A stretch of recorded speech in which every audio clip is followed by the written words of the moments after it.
8 मार्च ख़वातीन का आलमी दिन है। इस दिन के लिए मेरी तरफ से एक अहम पैगाम आप सबके लिए बस ये कि अपनी बेटियों को तालीम दीजिए, उनकी अच्छी तरबियत कीजिए और सबसे अहम चीज जो उन्हें दीजिए वो भरोसा और एतमाद है, जिसको लेकर वो जिंदगी में आगे चल सके। जब आप अपनी बेटियों को तालीम देंगे, उनकी अच्छी तरबियत करेंगे और उनको भरोसा और एतमाद देंगे तो यकीन मानिए वो जिंदगी में वहाँ पहुँचेंगी जो उनका ख्वाब भी है, जो उनकी मंजिल भी है और जो उनके लिए जिंदगी में बहुत अहम है।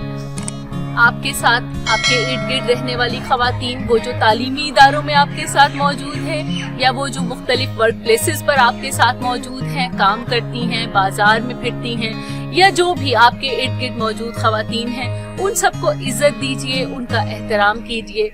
यकीन माने उनको दिया गया इज्जत और एहतराम आपके घर लौट कर जरूर आएगा। अपनी बेटियों को, अपनी बहनों को, माओं को, अपने इर्द गिर्द की ख़वातीन को उनके तमाम हकूक दीजिए। उनको जायदाद में जो उनका विरासती हक है उससे महरूम मत कीजिए। उनका ख्याल रखिए, उनकी अच्छी तरबियत कीजिए और हाँ, बेटे और बेटी में तफरीक मत कीजिए।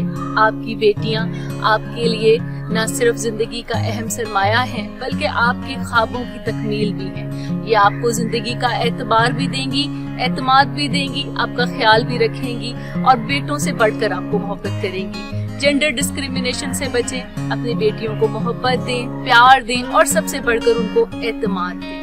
यही एतमाद और यही भरोसा वो कई गुना कर आपको जिंदगी में अपनी कामयाबियों की सूरत लौटाएंगी। बहुत शुक्रिया।